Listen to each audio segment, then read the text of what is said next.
Blog Talk Radio.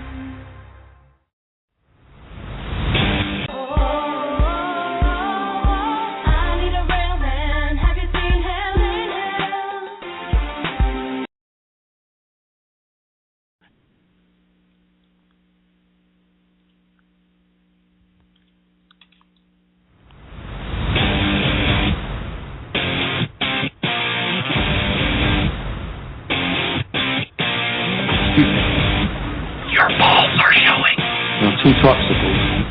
There are big blade balls, and there are little meat balls. Little dicks have drive and clarity of vision. The most important piece of equipment is called the cup.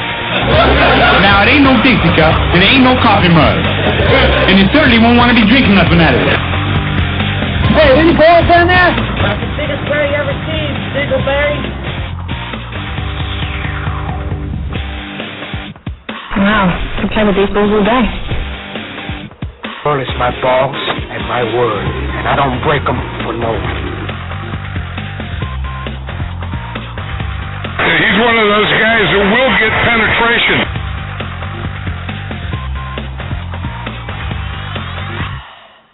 Hey, good evening, everyone, and welcome to our second season kickoff of Big Balls Fantasy Football here on GRR, the Greg Reifsteck Radio Network. I am your host, Greg Reifsteck, and everybody, I want to welcome our new listeners that might be coming in from our video cast that's now on the stream.tv/bigballs, or you can just go to the stream.tv YouTube page and all of our episodes are there. Also, I want to thank everybody for listening to all of our flashback football shows that Jenilee and I worked hard on in the off season. All the Bears games. We had a lot of fun. We will be bringing some of them to you as time permits. I know that the video casts are only a half hour. That's why we are still doing our audio podcast for an hour, giving you some of the same picks, but some of the different picks. We're going to tell you that you got to listen to both to get all of our picks, all of our expertise, 30 years combined of fantasy experience here at Big Balls Fantasy Football.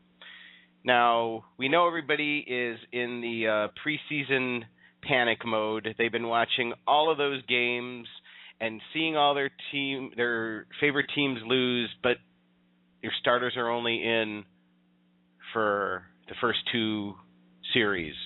Don't freak out. This is a time when coaches are just doing evaluations, and that's all it is. You don't have to worry. Don't freak out. Just do your drafts. Pray that your players don't get hurt, because there have been tons and tons and tons of injuries.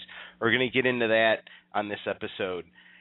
We're going to do all of our regular segments this week. Jenilee and I are going to do all the positions that you need for your draft. It's going to be great. We're going to have our real men. We're going to have our beast mode segment. You can tweet us at BigBallsFBall during the show or when we're not broadcasting, and we'll answer your questions either here or on the stream.tv live. You can also catch us on our Facebook page, facebook.com/BigBallsFantasyFootball, and we give up-to-the-minute news. We do post every single day. We do post about our stream.tv show. We do up-to-the-minute injury news. We do up-to-the-minute trades. We'll keep you informed this season. Our bright new shiny hub you can go to, where you can find all of our social media. We are on the Pinterest. We are on the Tumblr. We are all over the place. We are on YouTube with our videos. All the links are at BigBallsFantasyFootball.com, our big new shiny website. So, I see my co-host is on the line, the beauty of Beauty and the Beast Fantasy Football. Are you there? Why, thank you, Sexy, but you got Prost here. Oh, hold on.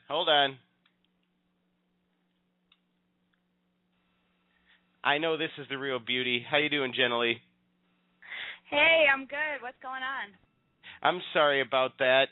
We're having a little bit of a technical workshop here with the new laptop, since I lost the other one in the break-in in my apartment. So. Oh, that's okay. I think It's a little PROST likes touchy. being called beautiful. Oh, I'm sure he does. Him and those long locks off that bald ass cue ball head of his. Yeah. He was having Goldilocks last night with his cheese head on our video cast over there on the stream.tv. That was pretty repulsive. Oh, I know. I was like, oh, of course, he's got to have the cheese on his head, but we always joke around with each other about that stuff. So it's a new season. It's a new preseason. Are you excited or what with all of these games and injuries and craziness? I am so excited. I'm doing more fantasy leagues this year, so it should be pretty crazy and awesome all at the same time. I'm definitely feeling ready to get my drafts done. I'm having draft anxiety doing all this research. So You doing some mock drafts? You doing some super prep? I have. I've done 2 mock drafts already, so I feel pretty prepared for our draft on Sunday. So we'll just have to see how that goes.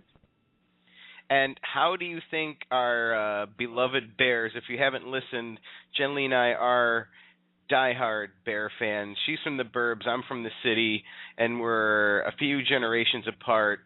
So I'm more 85 Super Bowl Bears, and unfortunately she had to grow up with the sometimes struggling Bears. But how do you think we look this season?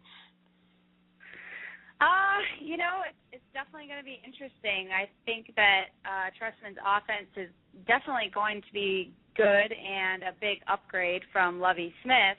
I wonder how quickly it's going to gel together. So we've been seeing some good things in preseason, some very, very bad things in preseason with interceptions and such. But again, the coaches aren't going to show their whole playbook by any means, and it's only preseason. So hopefully we'll gel and, we'll be out there competing. Yeah, hopefully Jay will raise his draft status because it's pretty bad right now with how he's looking in preseason. I would not advise anybody to trust him quite yet. Don't trust him with Trestman yet. Got it. All right, so ladies first here, are you ready to give us your real men? Yeah, I got a bunch for you guys. Okay, let's go.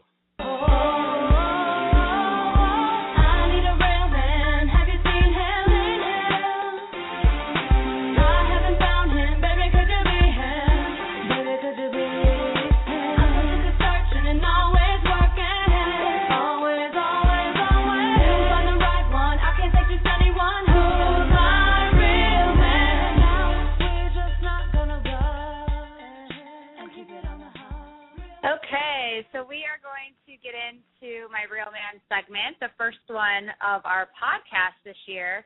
And I'm giving you guys a couple people that I gave on the stream show, but I'm also changing up and giving you a few other people. I actually have a couple comeback kids for you guys in this segment, so that should be fun. My first Real Man is quarterback Cam Newton.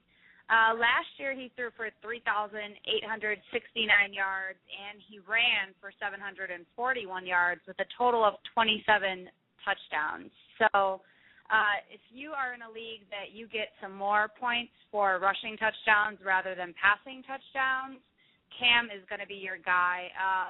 A lot of leagues are scoring that way, so you got to get him in your lineup.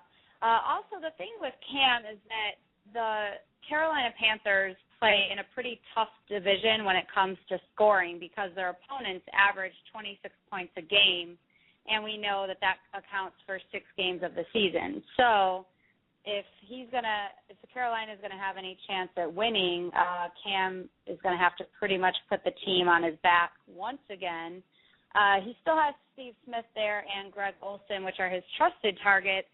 And, they're hoping that maybe Brandon LaFell can step up or somebody else can step up on the receiving end to help Cam out a little bit. But once again, I think that he'll be able to get quite a bit of fantasy points for you guys. What do you think about that, Greg? I think that it's a great pick he's been going high in some of the mock drafts I've seen, and it's because I'm going to bring up my guy that's a running quarterback in my segment, but the age of the pocket quarterback is kind of it's kind of old.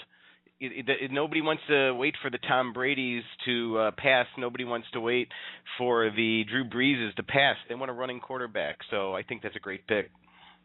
Absolutely. Let me move on to running back. So this one's kind of a comeback kid. Running back LaShawn McCoy is my guy for this season. We know that he fell off a little bit last season. He only had 840 yards, 373 receiving yards, and only 5 touchdowns. But that's because he was out for a long time with that concussion. So now he's back. He's healthy. Clearly, we know the Eagles have Chip Kelly now. So with that new offense, Chip Kelly loves to run the ball. Another big thing about the Eagles this year is that their offensive line is healthy. That was a huge problem last year. So hopefully their line will be able to open up those holes. And I think since Vic has been named the starter, since we just found that out, defenses are going to have to account for Vic taking off with the ball, because we have another running quarterback there. So that's going to really help McCoy. That seems to be when he's been successful, when defenses really have to account for the quarterback running and McCoy running. And I think he could go for 1,300 to 1,500 yards rushing, 500 receiving yards. He's great for PPR. What do you think about that, Greg? I think it's a great pick. Keep it going. Let's hit the next one.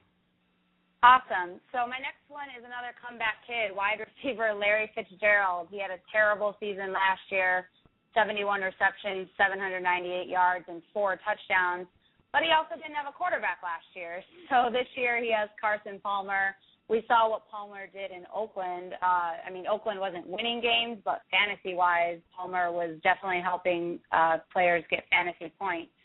So also, I like that Arizona is spreading the ball out around more. They have Andre Roberts, Michael Floyd, Mendenhall if he stays healthy. So I think that just them spreading the ball out more should help Fitz get open. And then they have Bruce Arians, their new head coach there. So a lot of changes being made with new coaching, and their offensive line is looking a little bit better so far in preseason. So Fitz is my receiver. Keep it moving. I like Fitz a lot, and in our work draft, he went surprisingly high, and people were kind of foo-fooing the guy, and I said, hey, everybody's bound for a comeback, and as you said, he actually has somebody throwing to him with Palmer this year, so I think that's great. Yeah, I think a lot of people are going to kind of pass him over in the draft, and just kind of, he'll be around in later rounds, but I don't know. I think if you take him, you're gonna get nice reward. You have to remember how many. You have to remember how many of the wide receivers on the Raiders benefited from Carson Palmer's arm. So, Oh, yeah, absolutely. So I'm going to move on to tight end. My tight end is Jared Cook with the Rams. And I think he could be a steal in, the middle rounds or, even the later rounds in your draft because he only had 44 catches for 523 yards and 4 touchdowns last year. But he's now with the Rams instead of the Titans, and Camp is reporting that he's connecting endlessly with Bradford. Also, the Rams have a little bit of an issue. They don't have a lot of people to catch the ball. Givens at wide receiver, he's playing good, and then they have Tavon Austin, the rookie. But, the rookie thing, he's small, and then B, how much can you trust a rookie? So I think they're going to definitely have to use Cook to move the ball on offense. And he's reuniting with Jeff Fisher as well, taking over Amendola's place in the slot. So I just think that's going to be a good tight end that you can get kind of late. Solid tight end pick. Give us the next one. Awesome. Moving on to kicker. My kicker is Blair Walsh. He was a rookie last year, and he set the NFL record going 9 for 9 on 50-plus yard field goals. He actually made 10 50-plus yard field goals, and he made 7 from 40 to 49 yards. So I know in the league I play in, we get bonus points if they kick those 50-plus yarders. And also, Christian Ponder, he's not impressive by any means as a quarterback. So, he doesn't score a lot of touchdowns, but he is able to get the Vikings in field goal range. So Walsh should have a lot of opportunities. He only missed 3 field goals last year, which is great, especially if your league takes away points for missed field goals, and he made a total of 35. So he would be my kicker, and, kickers you take in, the last round. Yeah, he's an indoor kicker. Any indoor kicker is valuable in my book. Absolutely. Should I move on to defense? Yeah. Give us that defense. Okay, I have this defense. It's kind of a fun pick, and it's a ballsy pick, but we are the Big Balls Fantasy Football show. So, I'm looking at Cleveland. If you're gonna wait and draft a defense really, really late, I know, I said Cleveland, but I do have reasoning. If you're going to draft a defense really late in your draft and all those really, really great ones are taking, then you might end up just trading out your defenses a little bit from week to week. But what I do like about Cleveland is that they upgraded their linebacker position by adding Paul Kruger from the Ravens in free agency, and then they drafted Barkevious Mingo in the first round. So their linebackers are a lot stronger. Also, they have a new head coach, which, seems to help out teams a little bit in Rob Chudzinski. I like what they've been doing in preseason with their new punt returner, Travis Benjamin. He definitely has the ability to break and get those touchdowns on special teams, so that should help. And you got to look at the offenses they're playing, too. They're not playing a lot of amazing quarterbacks. They're playing the Dolphins, they're playing the Vikings, they're playing the Bills, and then they're playing the Jaguars and the Jets. So all those quarterback situations are pretty crappy. And then they play the Steelers twice, and I know Big Ben might be a good quarterback, but the Steelers are looking pretty terrible in preseason. The Steelers' offensive line is really, really not playing good. So they don't play a lot of hard offenses. So I don't know. If you look at the schedule, I think they might be able to do some stuff. I think that's a 3 balls pick on our ball scale. You're talking a situational situation, to be redundant, and you're playing the matchups if you get them. I don't know if you'd want to draft them. I think that's ballsy. I give you that, Jenilee. I think maybe I just think you might be able to get them off of the waiver wire, but that's why we're Big Balls Fantasy Football, and that's why Jenilee's giving you the inside pick. You might be able to snatch him, and you might look like a genius. You never know. I have to give a really ballsy pick, so. You have to. Oh, that's what we're all about here. Cool. So if they want your other picks, where can they go to get them? The ones that you gave on the show. Yeah, they can go to thestream.tv/bigballs. Our full episodes are up there, and our segments are on YouTube at the Stream TV YouTube channel. So we have all of our segments broken down. And, I gave a lot of other picks on there. I gave Houston's defense on there, so there you go. Yeah, that one was a little more solid, but we're going to give you the edgy one here on the podcast. I like it a lot. Thank you so much. I'm going to take us in the beast mode now and give you some players for the draft that ended last season strong and hopefully will keep strong.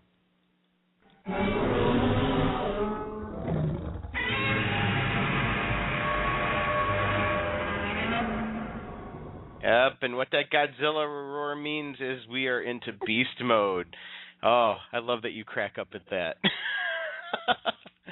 Okay, we are going to go straight into quarterbacks, and my quarterback that I gave on the Stream.tv is Kaepernick, and you can go see why I picked him being a running quarterback on there. But I'm going to give you more of a pocket quarterback on our show, on our podcast. Quarterback Andrew Luck of the Colts. He has been going about 4 or 5 out of quarterbacks in the few drafts I've already been in.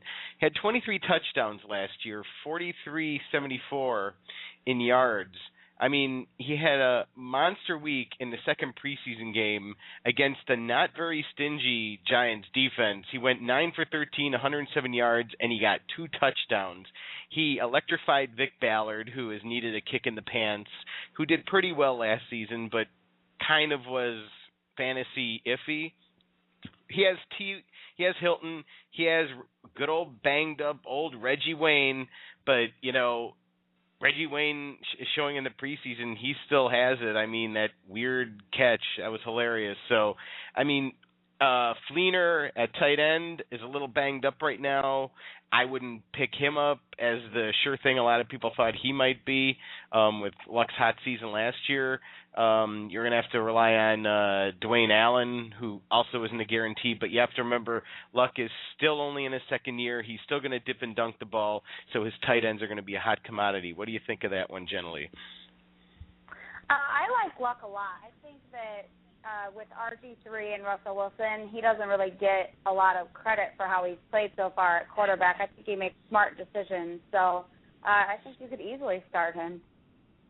Sweet. My next pick is running back Steven Jackson of the Falcons. He is going to be flying on this team. He's already getting comfortable with the new offense. In his second preseason game, he rushed for 42 yards on 8 carries while adding 13 yards on 1 reception. He kind of had a shaky first game, but that's what preseason panic is all about. You watch and you go, oh, my God, this guy isn't going to do anything, and then he has a nice game like that. They've been lining up – the bonus is they've been lining him up everywhere as a receiver.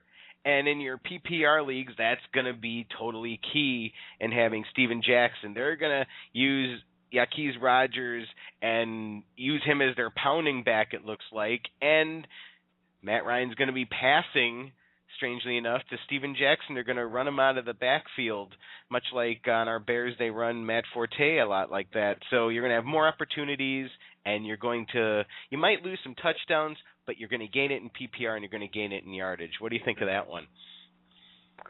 I'm still questionable on Jackson. I feel like he's either going to blow up like everyone's thinking he is, or he's going to be a little bit of a dud.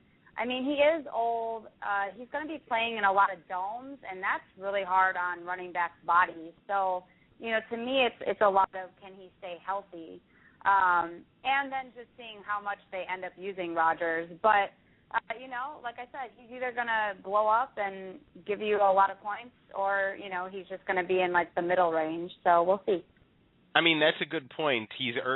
That's why he's had so many injuries. He used to run on the turf in St. Louis, so it's a really good point. My wide receiver that I gave on the Stream.TV show was Anquan Bolden, because coming off of a Super Bowl, how can you lose? A lot of people think he's old, though, so I'm going to go with a little bit more youth. I'm going to go with wide receiver Demaryius Thomas on the Broncos. 1,434 yards last year, 10 touchdowns. Peyton Manning loves this target. He went 3 for 52 yards. He has a 17-yard average per reception in the preseason. And, of course, I loved Wes Welker, and I was talking about him on our video cast. And, of course, he already got banged up once. So, generally, I didn't even need to wait for the season to start for Wes Welker to get an injury. It's like him, Amendola, Bradshaw. It's like the evil trinity of fantasy football injury-prone guys that you have to risk. So I already know you're going to give me shit on this one. No, I mean, I love the Demaryius Thomas pick, but yeah I am going to give everyone was on the Wes Welker train, and it might not be a bad train. I'm not saying that, but I love the Demaryius Thomas pick. He's young. He's getting better. Peyton obviously trusts him because he's going to him nonstop. He's going to Thomas a lot more than even Decker. So, I love it. It's a great pick. Cool. To keep us on track here, tight end. My tight end is Greg Olsen of the Panthers, and I was really, being a Bears fan, I was so happy that we got him in the draft, and we had this weapon, and the offense, as you pointed out to me, Jenilee, were able to use him a little bit in the beginning, and he had a pretty good season, and then he just trailed off, and they really didn't know what to do with him there, and you had some pretty piss-poor offensive coordinators, and they ran him into the ground. The Panthers pick him up. They have marinated him. They've seasoned him. And last year, he had an on-field bromance with Cam Newton, your quarterback that you picked, beyond compare. 69 passes, 843 yards, 5 touchdowns. He was targeted 104 times. This guy, he had the sixth most fantasy points among tight ends. I think he's going to have another breakout year. I just love the guy. Yeah, it's a great pick. It's like a no-brainer. They don't have anybody else there. Steve Smith is there, but he's old. I don't understand why they're not putting more targets around Cam Newton to kind of help him out. But, yeah, Olsen's going to be the guy. Yeah. My kicker is Matt Prater on Denver. Kind of another no-brainer. When you have a kicker in mile-high air, the kicks go higher, they go longer. He's kicked 259-yarders in his 5-year career as a Bronco, and he's made at least one 50-yarder each year in his career. His career mark for 50-yard field goals, 15 for 20. That's 75%. That's the highest percentage for those kind of kicks in NFL history. So if you're looking to make points off of your kicking to have a good anchor there, you got to go with Prater. His longest kick was 53 yards in 2012, and one of every 3 kicks he makes is over 50 yards. So you got to go with him. Yeah, I like him. Keep it moving. And I kind of stole this from you. I did the Seattle defense on our video cast on the stream.tv/bigballs, and our Bears are looking like fiends in the preseason, Jenilee, and I know this is true. We watched the Chargers game together at Tin Horn Flats, our Bears bar out here in Burbank, and special teams have especially been good. We have a different special teams coordinator. We have Joe DeCamillis, Dave Toub left, and we had a block punt. We had 4 field goals from Robbie Gould. We had a 45-yard return from Devin Hester, who is looking back in his old form, for crying out loud, because he doesn't have to be a wide receiver anymore. And we had a 100-yarder from Michael Ford set us up for a touchdown. The kicker ended up tackling him, if I remember that correctly. Was that right, Jenilee? Yeah. Yeah. And somebody yelled that if the kicker's the one that tackles you, you're a pussy. Michael Ford, I don't think you're a pussy. Thank you for setting us up. And we also recovered a muffed punt. The Bears just, of course, the San Diego Superchargers came back in garbage time, but our Bears defense is they're keeping us in preseason games, and they're the ones that are going to be our unsung heroes as usual in the regular season. So that is the Beast Mode segment. So I know he's been waiting on the phone for 20 minutes, but he is beautiful, and he's a beast at the same time, so he's kind of both. Hey, Prost, you there? Yes, I am. I appreciate you calling me beautiful, and what knows me knows I'm a beast. So if you guys ever happen to call in sick or need a day off, I can just forward either role. I'm the beautiful beast. I think you could. Oh Lord. Hey, you started this, okay? I'm just rolling with what you hand me as material. I don't think we have enough Captain Morgan money in our budget to keep you going, though. So we're not sponsored by them yet. I have found a low-budget alternative from your local Costco who could also sponsor us. And oh Lord, turn us on to that. Turn on our audience. What's it called? It's the Costco Spice Rum. We call it Admiral. What does the lady call it? Admiral something. It's Captain Morgan Spice Rum. No, it doesn't give me that far down the road. I don't think anything possibly can. But no, I think it's called Admiral Kirkland. Actually, it's Costco's brand of Captain Morgan, and it's side by side blind taste, no difference. McCarty Blackheart. Well, no, I don't mention McCarty Blackheart because we could lose a sponsor. So I'll just let that one slide. Yeah. Well, whatever rum you have, drive safely, people, or you're going to end up injured. And on that segue, Prost's new segment that he's taking on is our Balls to the Wall Injury Report, which this week is brought to us by Admiral Kirkland or whoever the fuck it is. And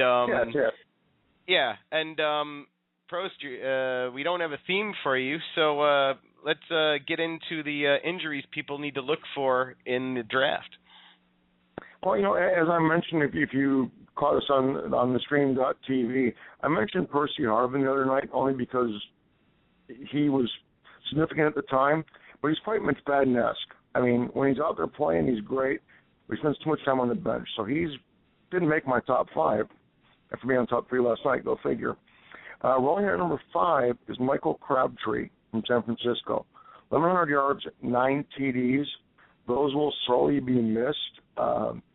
Not so much by San Francisco because they have this guy, Anquan Bolden, they picked up. I don't know.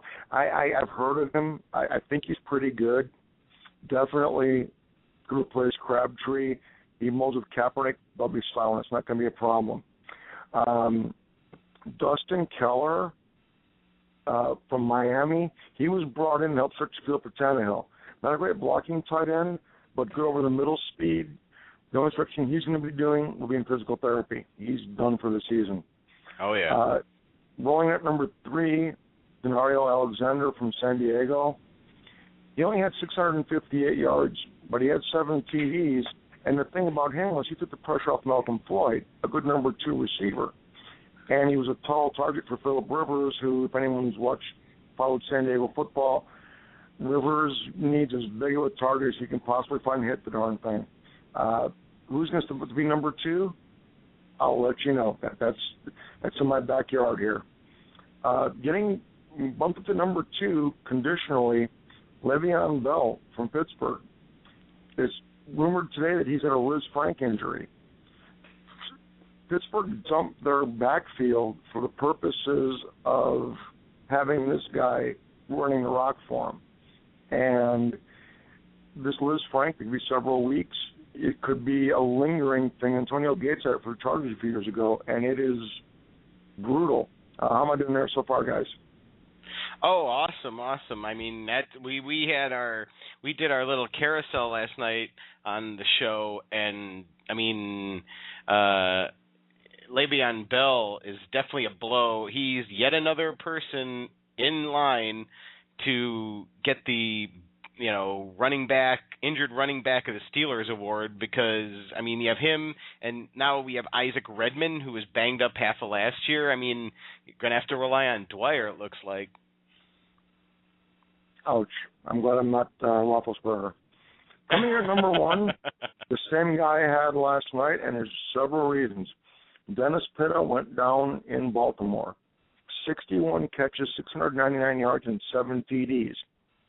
Do the math. I mean, he gets like a yard plus a catch, which means he's flat close safety value. He's a short yard guys for first downs and touchdowns. 61 catches in your PPR league, I'd take that. He's not going to be playing this year. They're trying to replace him. They brought in Visante Shanko. Yeah, he's becoming journeyman at best. And Dallas Clutch, they're trying to find 2 tight ends to replace one guy. Then they also brought in Brandon Stokely just to maybe stretch the field somehow. I think Flacco, he had a hard time playing away last year, except for the playoffs where they were all away. But, he's going to have to learn to gel with somebody and replace a loss like Pitta. It may be worse than what Baltimore suffered as far as defensive exchanges this year. Yeah, I mean, all of those are just huge, and I mean, the list just goes on and on and on and on and on. ACL is like it's like the new HGH to me of the NFL. It's just so prevalent. All we heard in the OTAs, as early as the OTAs, which is shocking, were ACL injuries. And to me, if I can get on my soapbox for a moment, and I kept hashtagging this, no conditioning. NFL players, listen up. You're making a lot of money. your shelf life is only about 5 to 7 years if you're lucky. If you want to make it go maybe to 8, you might in the off season not want to sit around stuffing your face, putting on weight, not conditioning.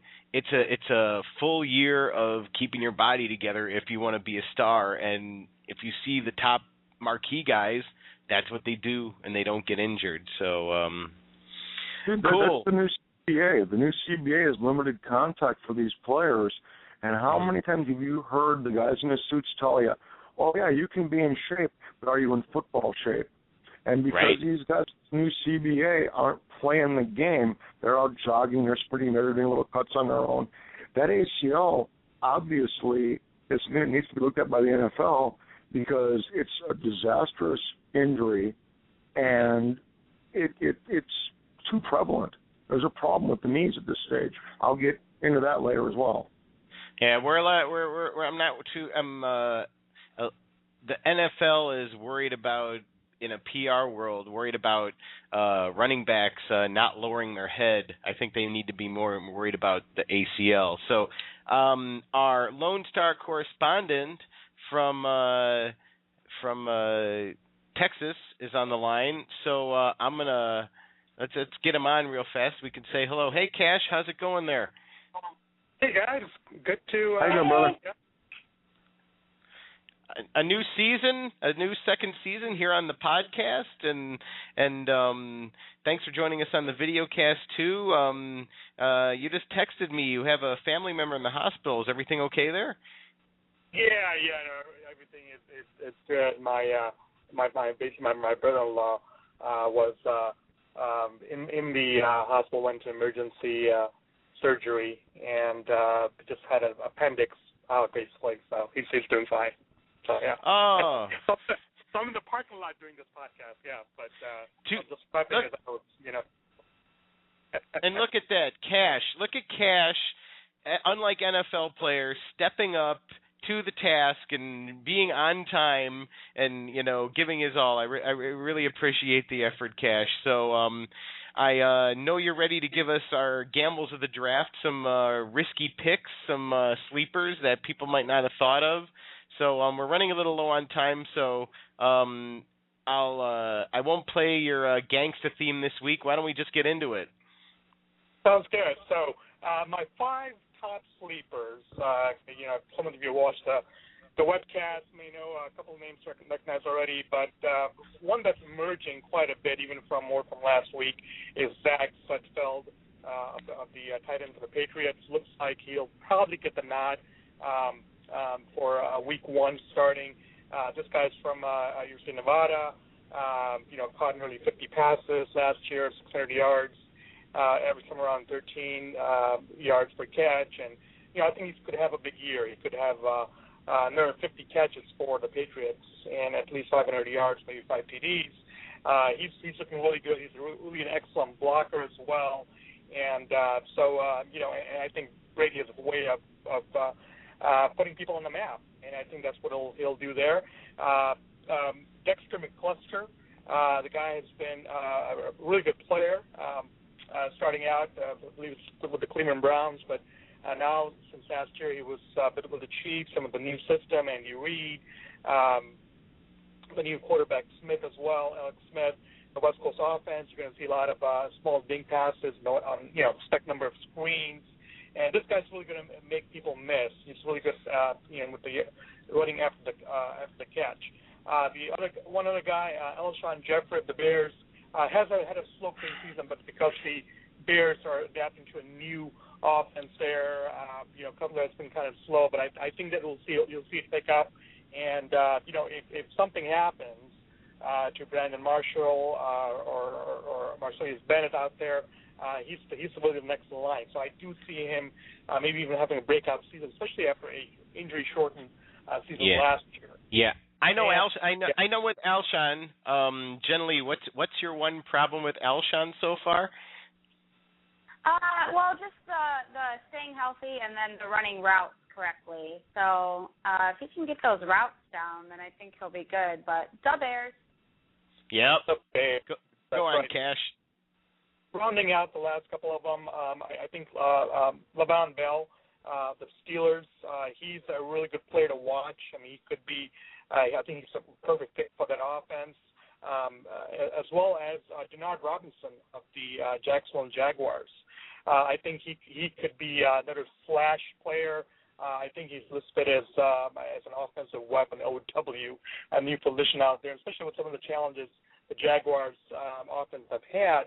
He could step in and do a number of things. He's a very intriguing player to watch this year, and that really rounds out my top 5 deep sleepers.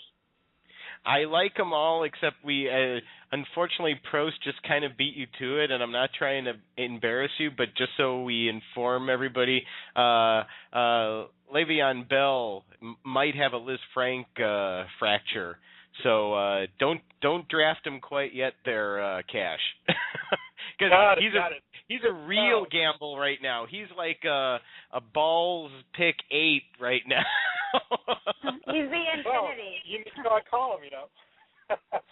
Yeah. No, but otherwise, I love your last pick. I completely agree with all of them. Those are Cash's gambles of the week. Since you're in the parking lot there, I'll let you go so you can take care. You said it was your brother-in-law?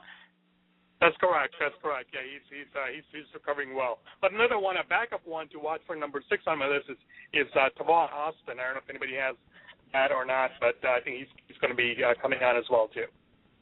Definitely. Okay, well, go take care of him. Sorry about his appendicitis, and wish him well for us. Okay. Sounds great. Thanks, guys. Take care. Bye. All right. Bye, Cash. Bye. Later. I love it when you have a guy that'll just step up like that. If only all NFL players could do that when they're injured. So now, both of you are members of this, and we have formed our own Big Balls Fantasy Football Fantasy League, and I want to do this now to make sure we don't run out of time.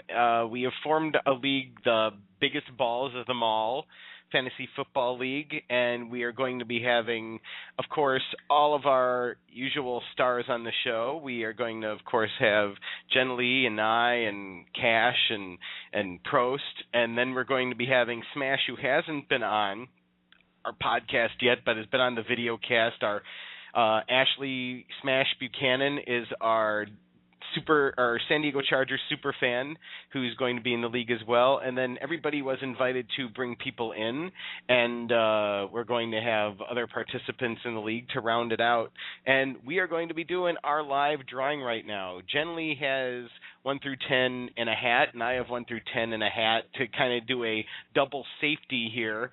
The rules are going to be we're going to let the newer players go first, and we're going to draw for them, and then we're going to draw for us the more seasoned people, and then the fogies of fantasy football, so to speak. And if there's a double pick, we are going to just draw again because each of us have the same 10 numbers, so it's a fail-safe. So who do you think we should draw first, Jenilee? I'll put it on you. Oh, what member of the team should we draw for? Yeah. Which one do you want to draw for first there randomly? Actually, no, you should be telling me because that way it won't be fixed at all. So tell me who I'm going to be drawing for right now of the newer people that have joined. We have Adrian, we have Rahid, we have Ryan, we have our one of the guy Steven, who works on our show, and we have, of course, your friend Jason. So who should I go for first? Let's draw for Adrian first. Ladies first. All right, Adrian. Adrian's pick is Quattro, number 4. Look, good old Adrian, we have at number 4. So next, why don't you pick for your friend Jason there so we get that out of the way? Okay. I drew number 4, so that one's gone. So the next one is number 7. 7. Jason has number 7. Okay. Who should we go next? Let's go with Steven. Let's go with Steven. Steven has number 1 for crying out loud. Ah, look at that. Rookies need that at school. Exactly, Prost. You're absolutely right. So let's go for Cash's guest, Raheel. I'll draw again. Why not? 8 for Raheel. 8. All righty. Okay, those are for the newbies. Why don't you? Who else do we have? Why don't you draw for Ryan? Okay.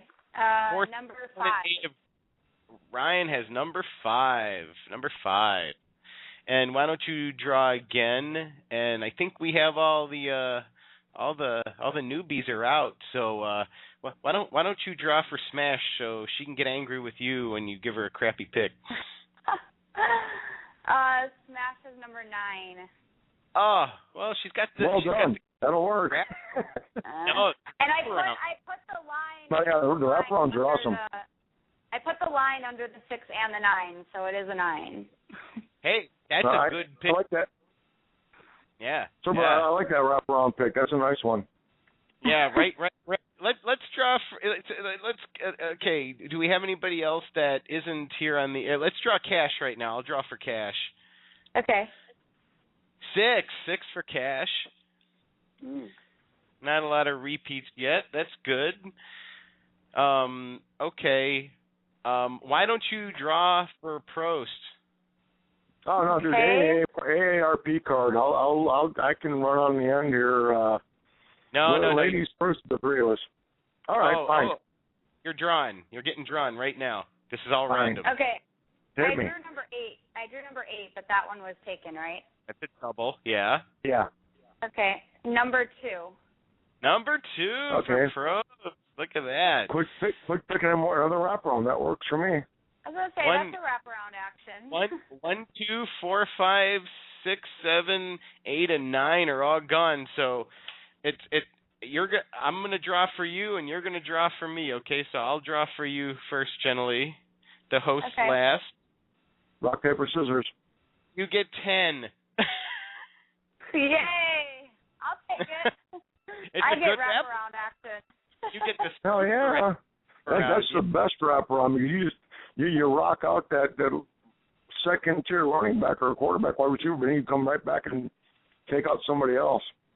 So we don't need to draw one because there's only one number left, and that's number 3. So I got 3. So we don't even need to. I really want. I'm gonna screw you every chance I get. We've been doing for years, brother. Yep. Well, yeah, I know. For how many years has this trash bowl been in existence now? We're on 13 or something like that. The trash bowl is in year 14, and before that thing existed, we were back in Chicago drafting at Chasers. Yeah, with the fax machine and the call-in. Yeah. Some a-hole would call. I lived in Chicago for a while, and I loved it because when I was living in Chicago, Packers and lost, I made a ton of money on bets off the guys at O'Hara. So. Oh yeah. So let's move on. Anybody have any FYIs for the week? Well, I have one just in general. Okay, let's play the theme and let's do some FYI. Good evening. For your information tonight.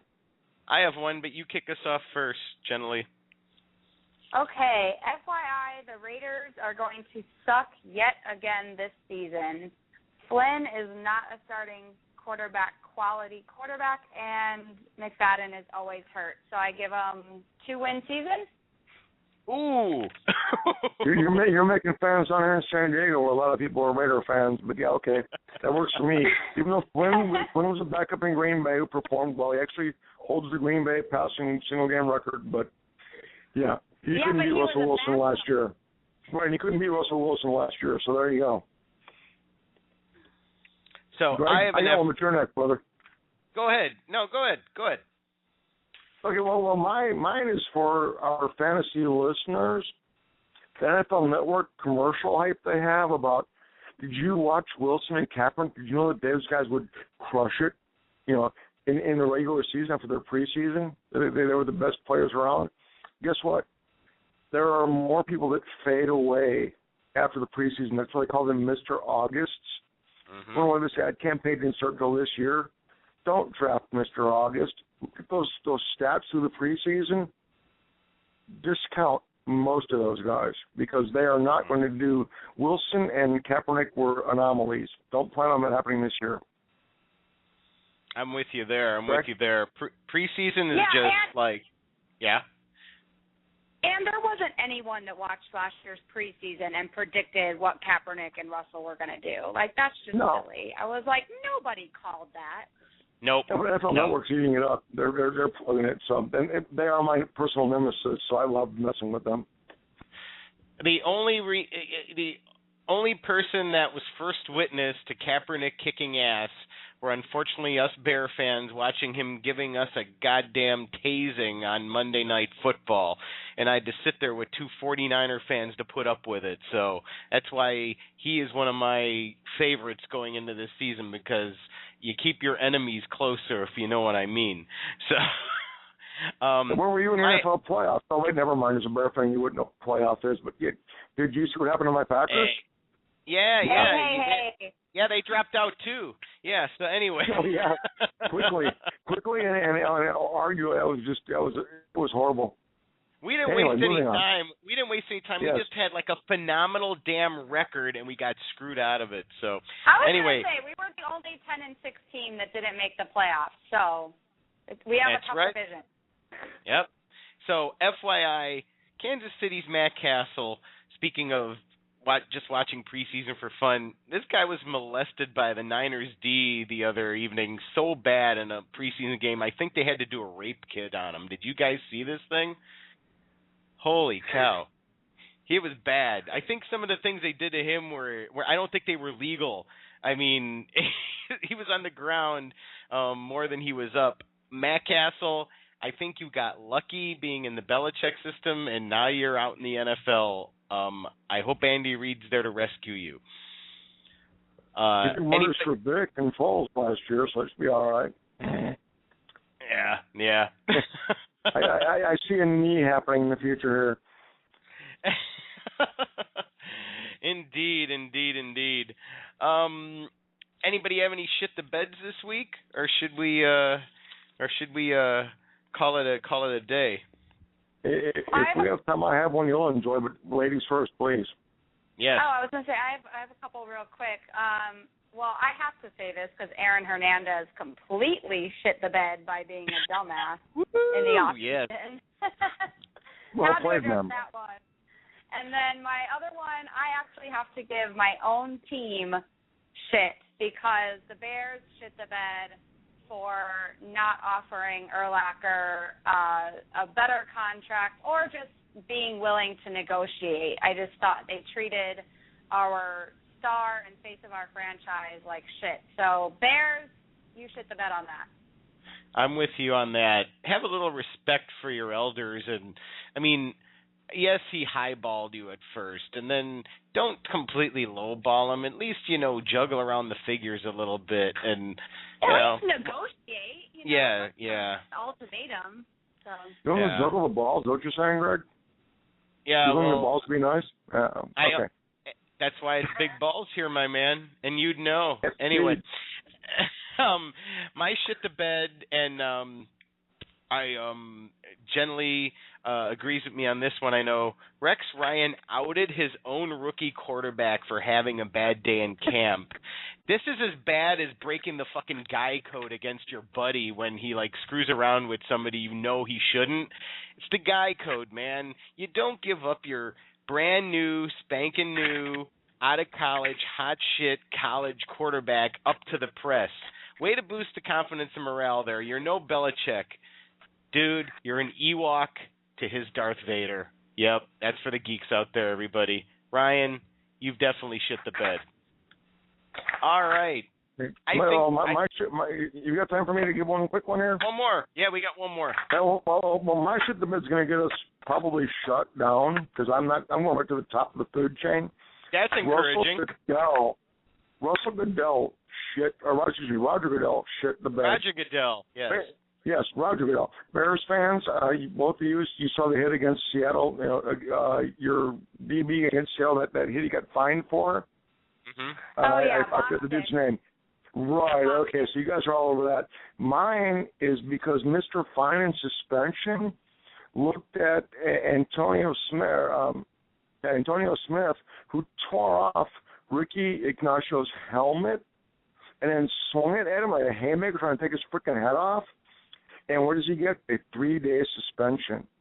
Okay, including that 3-day suspension is the third preseason game, which he's only going to play half of anyway. The fourth preseason game, where he's sitting on in his suit sipping Gatorade, and then the first game of the season. So essentially, it's a 1-game suspension for tearing off a guy's helmet. And do you see that swing? If he'd have connected, it was at least a knockout blow, a couple of teeth flying out, and he could have killed the freaking guy. It's a helmet. It was a weapon he used.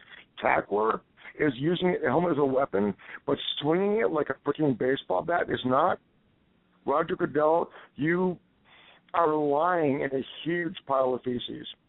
I'm with you on that. And Jenilee, you want to weigh in on Bostic with 3 minutes to go? Yeah, absolutely.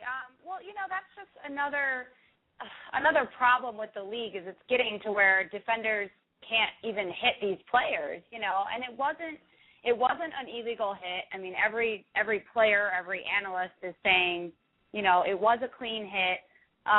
There was a little helmet action, but he wasn't going for his helmet. That was just kind of incidental. And the player wasn't even injured. So, you're taking $21,000 away from a rookie that's trying to make a name for himself and, trying to get a position on the squad in preseason for absolutely nothing, for something completely ridiculous. So.